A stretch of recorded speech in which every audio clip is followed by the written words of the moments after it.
NCERT math class 10 प्रश्नवावली 3.3 के question number 1 का 2 करने वाले हैं। s माइनस टी बराबर 3, s बटा 3 जोड़ t बटा 2 बराबर 6। इस समीकरण को हमें हल करना है। किस विधि से करना है? प्रतिस्थापन विधि से। प्रश्नवावली है 3.3 के क्वेश्चन नंबर 1 का 2 है।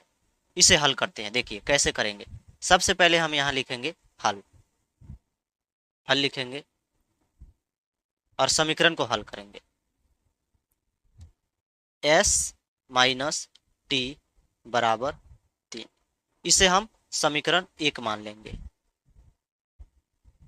और फिर इसे लिखेंगे s बटा 3 जोड़ t बटा 2 बराबर 6। इसे भी हम चाहते हैं तो इसे समीकरण 2 मान लेंगे, लेकिन नहीं मानेंगे क्योंकि इसे पहले हल करेंगे। हल का मतलब होता है आसान। आसान करके अगर इस रूप में हम ला देते हैं समीकरण को तो हमें हल करने में आसानी हो जाएगा। अगर इसी रूप में भी रहेगा तो हल कर सकते हैं, लेकिन आसानी नहीं होगा। इसलिए इसे पहले हल करेंगे, तब जाके इसे समीकरण हम 2 लिखेंगे। तो आपको यहाँ कुछ दिखाई देता होगा, जैसे बाटा के रूप में ये दिखाई दे रहा है। जैसे s बटा 3 है जोड़ है t बटा 2 बराबर 6। इसे बाटा का जोड़ है, इसे पहले हम हल करेंगे। तो 3 और 2 का एलसीएम लेंगे तो ये हो जाएगा 6। इतना तो आप लोग को आता होगा, तो 6 लिख लेंगे। यहाँ पे बराबर पहले लिखेंगे 3 दूना 6, तो 2s जोड़ 2 3 6, तो 3t बराबर यहाँ पे हो जाएगा 6। अब आप तो जानते हो ये इधर बराबर की ओर है ये, तो इधर कैंचिया गुना हो जाता है। इसके नीचे कुछ भी नहीं है तो 1 है, इसका गुना इसमें होगा, इसका गुना इसमें होगा। तो 2s प्लस 3t बराबर 36। कैसे हुआ? ये कैंचिया गुना हो जाता है, यहाँ पे कुछ भी नहीं है तो नीचे 1 और आता है, तो इसका गुना इसमें और इसका गुना इसमें। अब इसे लिख देंगे हम समीकरण 2। हमारा समीकरण 1 भी मिल गया और समीकरण 2 भी आ गया। अब इसे हम हल करेंगे किस विधि से? प्रतिस्थापन विधि से। प्रतिस्थापन विधि क्या कहता है? देखिए सबसे पहले हम इसमें मान निकालेंगे। s का निकाल सकते हैं या t का भी मान निकाल सकते हैं। समीकरण 1 से भी निकाल सकते हैं या समीकरण 2 से भी निकाल सकते हैं, हमारा मर्जी, जिससे भी हम निकाल सकते हैं। आंसर दोनों से बराबर ही आएगा। तो हम s का मान निकालते हैं समीकरण 1 से, तो लिखेंगे यहाँ समीकरण 1 से समीकरण 1 से, क्योंकि समीकरण हम 1 को हल कर रहे हैं। तो s माइनस टी बराबर 3, s का मान निकालते हैं। अगर आप चाहते हो तो t का भी मान निकाल सकते हो। तो s बराबर हो जाएगा 3 प्लस t, इसे हम मान लेंगे समीकरण 3। इसे हम समीकरण 3 मान लेंगे। ये कहाँ से आया? हम s को इधर ही रख दिए और जो t है इधर माइनस में है, इधर उठ के आएगा तो प्लस में हो जाएगा, तो अपना दूसरा रूप ले लिया, तो इसे हम समीकरण 3 मानेंगे। अब ये जो s का मान है इसे हम समीकरण 2 में रख देंगे, तो फिर इसे लिखेंगे यहाँ पे समीकरण 2 में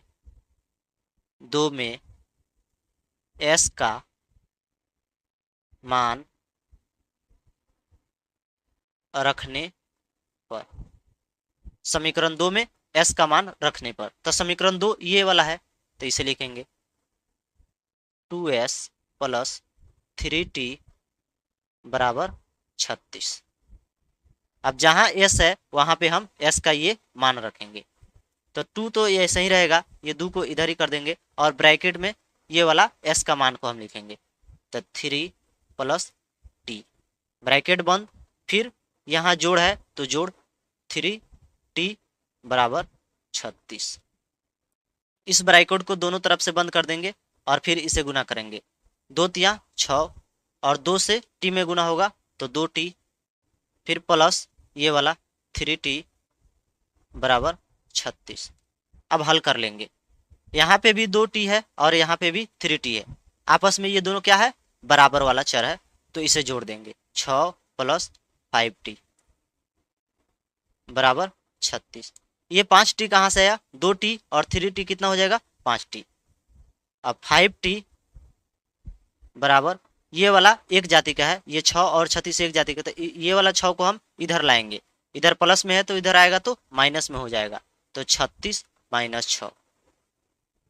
5t बराबर 30। ये 30 कहाँ से आया? 36 में से 6 घट गया तो 30 आया।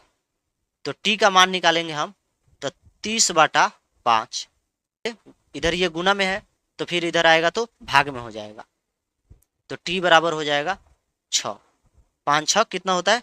30। t का मान आ गया 6। अब जब t का मान आ गया 6 तो t वाला मान समीकरण 3 में रख देंगे। समीकरण 3 में t का मान रखने पर समीकरण 3 कौन है? ये वाला है। तो s बराबर 3 + t। तो s को ऐसे ही रह देंगे, 3 अपने जगह पे रहेगा। और t का मान कितना निकला है? 6। तो यहाँ पे 6 लिख देंगे। तो s बराबर कितना हो जाएगा? 9। s का मान आ गया 9 और t का मान आ गया 6। ये था प्रश्नावली 3.3 के क्वेश्चन नंबर 1 का दूसरा।